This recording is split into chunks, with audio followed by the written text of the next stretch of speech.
Dr. Alessandro Azzoni. Seja muito bem-vindo, uma alegria te receber. Muito obrigado. E obrigada por trazer lucidez aí diante desse tema polêmico, né? Tentar, né? Tem muitos achismos ou o que fala-se aí é o que realmente está pintando nessa reforma? Tem muita coisa nova sendo proposta, lógico, a nível de regular um pouco a questão da Previdência, porque falando a nível de economia, ela é necessária para o bom desenvolvimento do Brasil, porque nós temos aquela PEC que foi feita anteriormente, que era do teto, que limitava os gastos públicos, e a Previdência ela acaba esbarrando nessa limitação, então o governo não conseguirá crescer se não fizer a reforma da Previdência, tanto que o governo Temer tentou colocá-la e depois agora é prioridade do governo do Jair Bolsonaro, justamente porque é necessária para o grande desenvolvimento econômico. Houve vários fatores que levaram a buscar essa reforma da Previdência. Um é a faixa etária que nós estamos conseguindo, a expectativa de vida nossa, nós ampliamos a nossa base, né? Então, o que nós tínhamos, a Previdência fazia uma estimativa que 20 ou 30 anos de contribuição era necessário para que essa pessoa conseguisse gozar a sua aposentadoria, ela acaba tendo uma sobrevida superior ao que ela contribuiu. Então, esses ajustes é o que está sendo proposto. Por isso que muitos ficam assustados quando começam a falar em taxa de a idade de 62 anos para a mulher, 65 para o homem, assusta um pouco. Mas hoje nós temos que pensar assim, nós somos ativos nessa idade, então nós temos que pensar que a aposentadoria realmente ela é um benefício futuro, não para um benefício para eu continuar tendo me aposento e continuo trabalhando como um suplemento de renda. O que está sendo proposto realmente é uma forma de você igualar, não vai ter mais o regime especial que é dos funcionários públicos e nem do sistema privado. Ela vai integrar as duas aposentadorias, então quer dizer, é um regime único. Então isso é muito bom. Ele também, dentro da proposta que foi colocada, existe a questão do quem ganha menos paga menos, quem ganha mais paga mais. Então ela começa com 7,5% e vai até 19%. Mas não é que você vai incidir 19% sobre o seu ganho. Ele vai vir na mesma alíquota do imposto de renda quando você recebe o teu salário. É descontado por faixa. Primeiro desconta-se o valor do salário mínimo a 7,5% e ela vem indo, então, vamos dizer assim, num cálculo, em média, você nunca vai ter os 19% descontado na íntegra. Mas a ideia é que se unifique. Quem ganha mais, paga mais. Quem ganha menos, pague menos. Ok. Para quem já está aposentado, essa reforma muda alguma coisa? Não, para quem está aposentado não muda em nada. Ele continua recebendo seus benefícios da mesma forma, não muda em nada. O valor desse benefício vai cair? Não, não vai cair. Existe um índice de correção que ele precisa sempre buscar. O que se discute agora é como se fará a correção, como será indexado, isso também é importante, porque o que acontece muitas vezes é que a pessoa entra com o seu benefício e depois de 10 anos ele está desvalorizado, ele tem que entrar com processo para fazer um recálculo desse benefício, né? Não mexe em nada nesse momento. Nesse momento permanece do jeito que está. Perfeito. Quem está para se aposentar, corre com isso ou pode ir com calma? Qual que é o conselho que a gente pode dar? Quem já cumpriu os 35 anos de contribuição, o homem, e 30 a mulher, ele praticamente não vai mudar em nada, ele pode se aposentar a qualquer momento.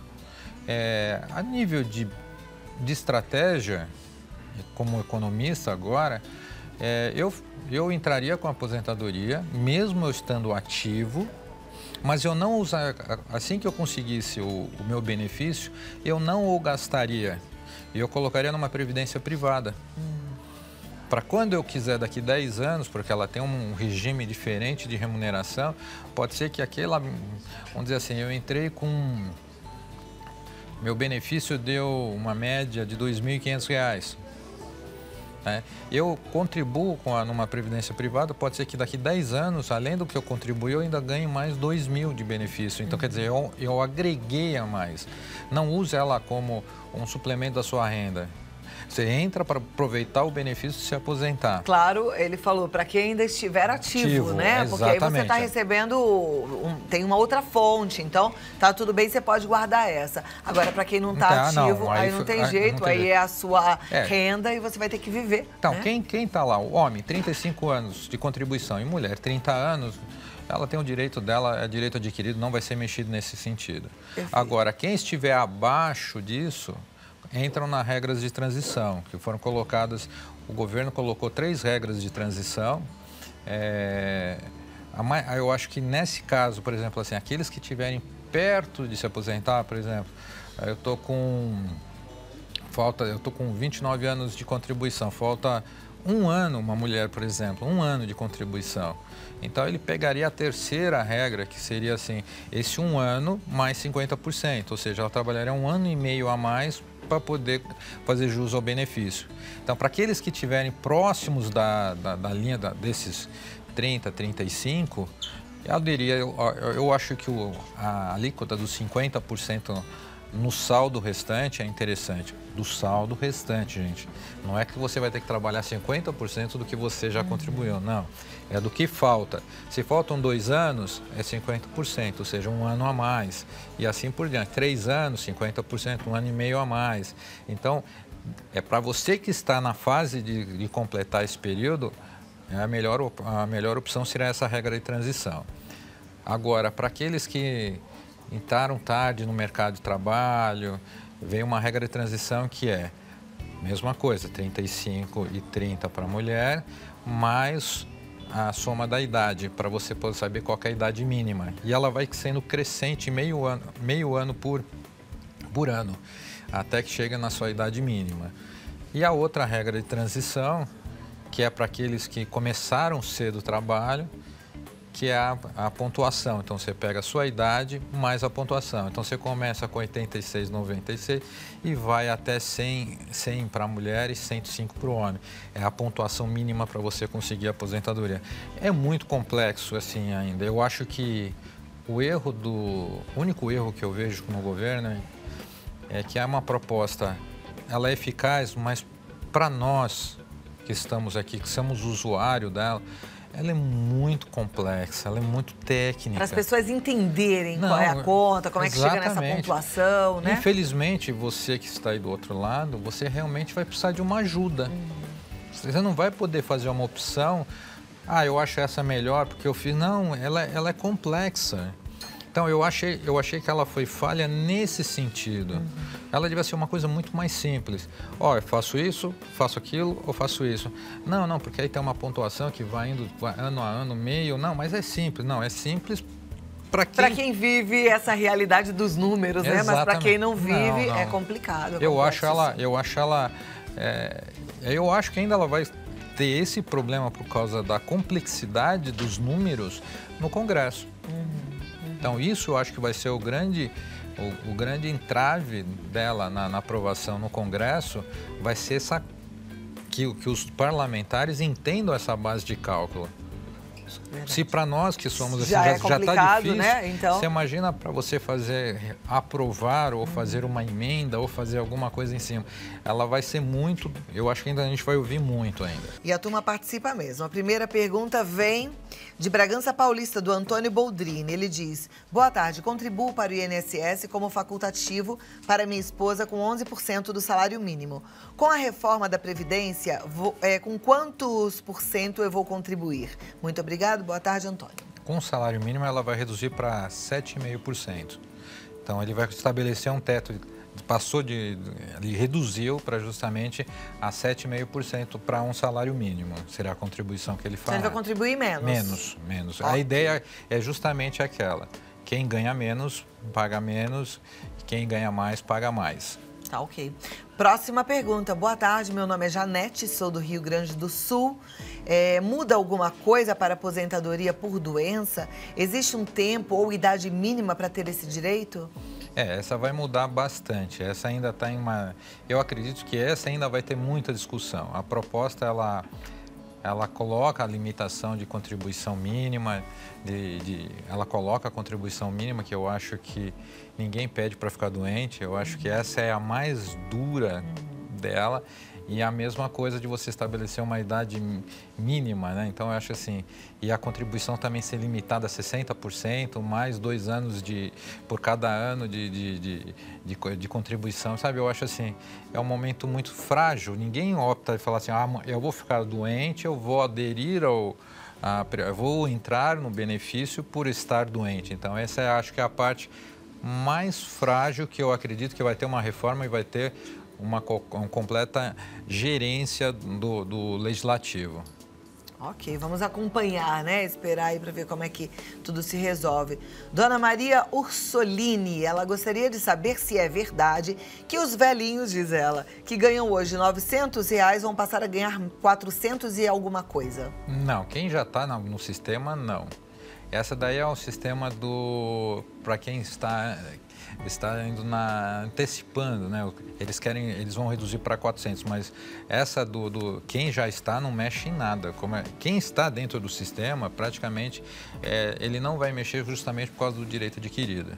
Eles não querem que uma enxurrada de ações de inconstitucionalidade questionando isso. Então, quem está vai permanecer, mas tem realmente uma modificação nesse sentido, que é para aquele idoso que realmente não tem condições, ela vai se reduzir para 400 antes do prazo lá de 60 anos. Realmente eu acho que essa também, eu acho que não passa essas propostas.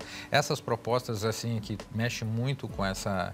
É muito emblemática, eu acho que ela vai ser barrada. Eu não sei se isso pode ter sido intencionalmente para que o Legislativo olhe para essas questões e não olhe para as questões maiores, que é como os benefícios dos servidores públicos, essas coisas. Então, você olha para essa questão e eu acho que pode ser Pode ser uma jogada. Jogada, né? Para deixar passar batido o que... Porque não tem lógica você reduzir um benefício para 400 por uma pessoa que vive numa situação... Essa é para uma situação, assim, que eles chamam de realmente, exatamente, né? Pobreza mesmo. Então, eu acho assim, você reduzir esse benefício muito, eu acho que você vai permanecer ele numa situação pior. Exatamente, de qualquer forma vai onerar os gastos públicos, né? Exatamente. De uma forma ou de outra vai, porque ele vai estar lá, vai precisar de um tipo de assistência. E aí é o papel do governo também. Nós temos que pensar também que com o número de idosos, ele está crescendo, muito.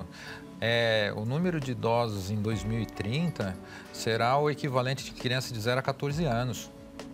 Superior. Então, quer dizer assim, e está começando a ter uma outra situação que o governo também ele não pensa na situação do seguinte, as famílias, como eles estão vivendo mais, eles não, às vezes, por fato da família, da mãe, da filha, do genro, dos netos terem que trabalhar e não ter condições de pagar um cuidador, vai se usar muito o asilo público. Então, é isso que eu estou pensando aqui. Vai ter muito. Vai ter muito mais. Né? E a gente, será que vai ter essa infraestrutura? Será que está preparado para essa demanda? Hoje não tem. Né? É isso que eu acho que tem que ser pensado e analisado. Próxima pergunta é da Beth, ela é de Indaiatuba. Ela gostaria de saber se o DAS ou DARF que pagamos quando temos um comércio pode ser contado e juntar para se aposentar. Essa é uma questão assim, ainda não chegaram nesses pormenores ainda, né? Você fala da questão da empresa, né? Isso praticamente não muda em nada, né? Então, como eu falei assim, ainda são detalhes de ajuste. O que se chegou é numa norma geral ainda, né? Tá joia. A Maristela de Bandeirantes, no Paraná, ela gostaria de saber sobre a aposentadoria rural. Ela teve mudanças também. Ela passou agora a ter a contribuição mínima de 20, passou para 30. E a idade passou 60 para homens. Mas essa já está definida? Já passou ou é a proposta? Não, é a proposta. Então ainda não passou. Proposta que ainda precisa ser aprovada. Né? Tá 60 anos para o homem, 60 para a mulher também. Então, essa foi uma...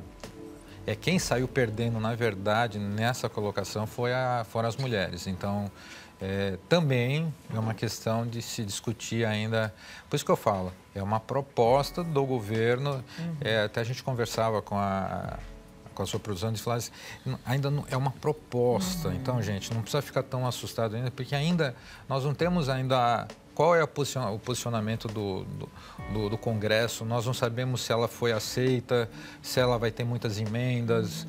Não significa que foi posto e vai ser aprovado no jeito que está.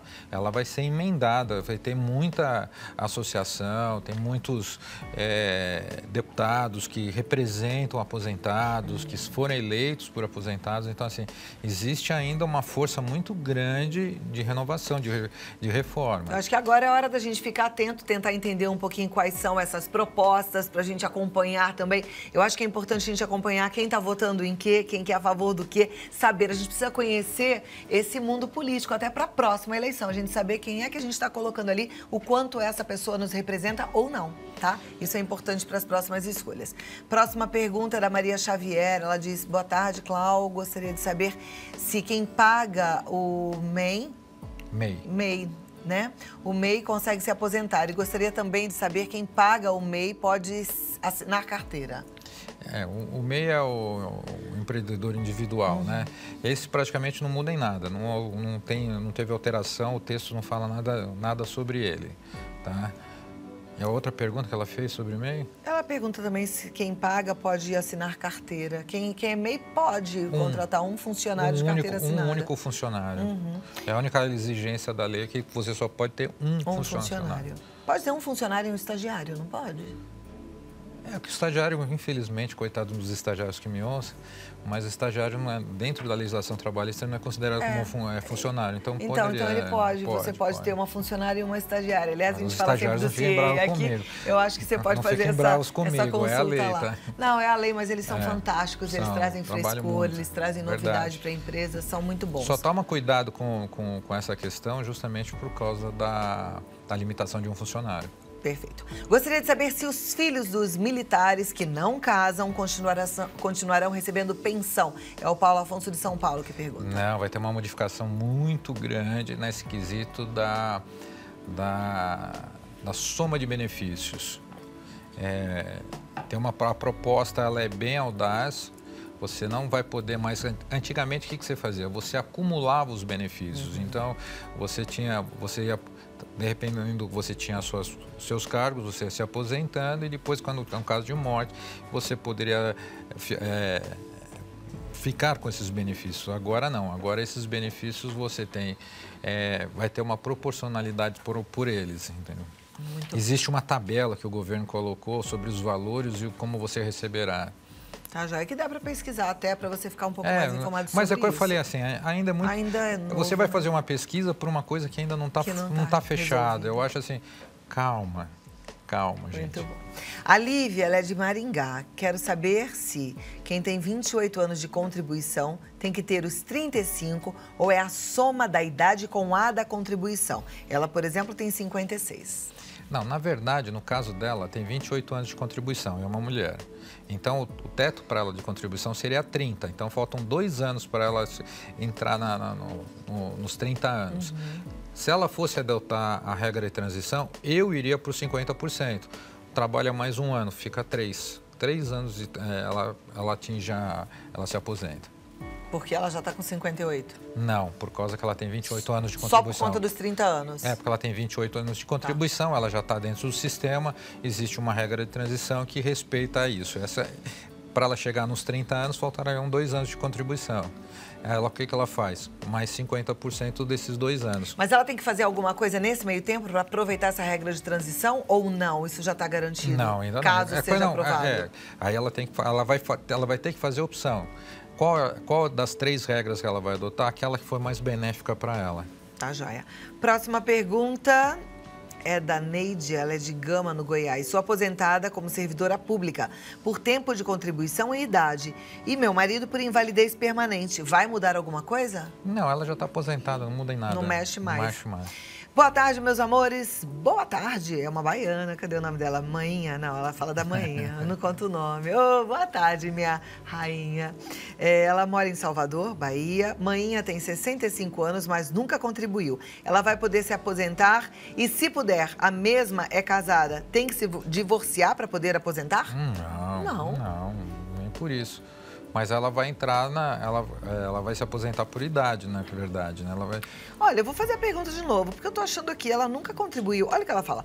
Mora em Salvador. Mainha tem 65 anos, mas nunca contribuiu. Ela vai poder se aposentar? Quem nunca contribuiu pode se aposentar? Não, ela entra naquela faixa do salário mínimo. Que não é LOAS, né? Que a taxa... É como se fosse... Como se fosse uma LOA, é benefício continuado. Isso. Permanente, Ok. Mesmo casada? Mesmo casada, não nem nada.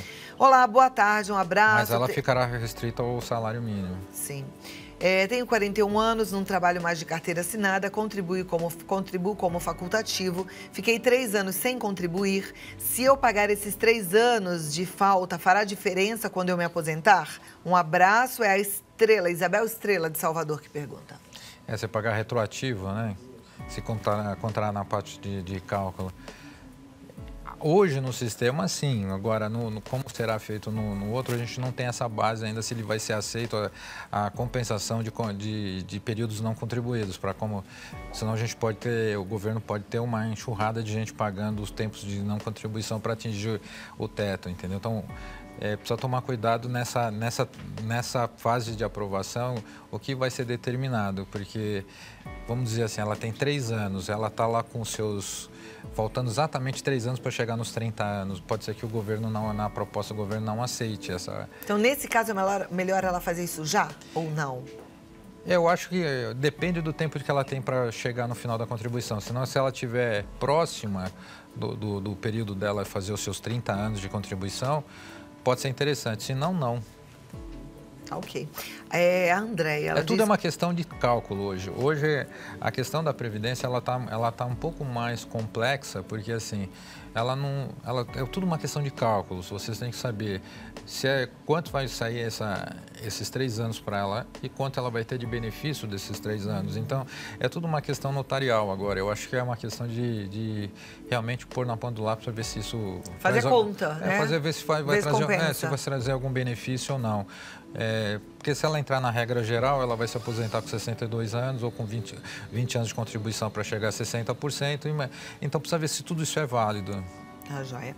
Oi, Cláudia, boa tarde. Me chamo Andréia, moro em Alta Floresta, no Mato Grosso. Vou fazer 45 anos, mas não contribuí nem um ano. Qual o melhor a fazer para uma aposentadoria? É complicado, porque todo modelo da aposentadoria requer uma contribuição mínima, de no mínimo 20 anos de contribuição.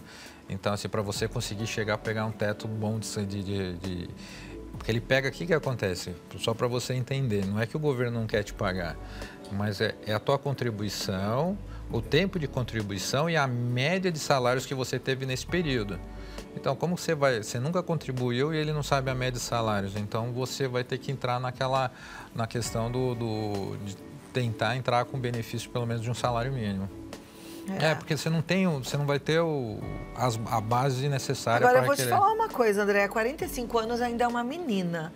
Vai contribuindo aí, porque eu acho que vale a pena. A gente pensa muito assim, mas aí eu só vou me aposentar com 65, você vai continuar sendo uma menina e vai ter muito chão pela frente. A estimativa de vida aumentou, e aumentou bastante. Não sei como é que anda a tua saúde, mas eu, por exemplo, acho que a gente vai chegar aos 100 fácil, viu? E até uma questão do seguinte, eu não sei como é a renda dela. Então, é o seguinte, quanto dá dando a contribuição que você vai fazer mensalmente e quanto você faria numa contribuição numa previdência privada? Porque, às vezes, o que você ganharia em 20 anos numa previdência do governo, você pode ganhar em 10 anos numa privada. Então, eu acho que no caso dela, ela precisa ver como está a questão da renda dela. Infelizmente, a Previdência sempre ela vai levar uma série histórica. Então, no caso dessas pessoas que nunca contribuíram, fica difícil. Realmente não atinge o teto. Mas vale a pena, então, fazer essa consulta para fazer uma previdência privada? Sim, ela precisa ver quanto eu tenho de renda. Você vai contribuir, para você conseguir chegar num teto interessante, você tem que contribuir tanto o valor Pega um salário mínimo, veja 7,5%, vê quanto vai dar isso. E ver quanto você daria isso se você contribuísse numa previdência privada, qual seria a rentabilidade de uma com a outra. Faz o comparativo. De repente, melhor, já que você não está trabalhando, já que você vai fazer uma forma optativa, eu pensaria. Perfeito. Doutor Alessandro Azzoni contribuindo aqui com a gente, muito obrigada. Ele está no site dralessandroazzoni.com, você pode entrar lá, tem bastante informação. No Facebook, Azzoni Economista, e no Instagram é só Ale Azzoni, tá? E o telefone e o WhatsApp, porque aí você também pode tirar dúvidas, marcar uma consulta 99622-3023. Muitíssimo obrigada. Eu que agradeço, Cláudia. E até a próxima. Foi bom aprender contigo e falar um pouquinho sobre essa reforma. Ainda estamos aprendendo ainda, porque ainda vai ter muita coisa. Não, e depois que aprovar, e depois das emendas, a gente vai ter que continuar atento e aprendendo sempre. Obrigada, viu? Obrigado.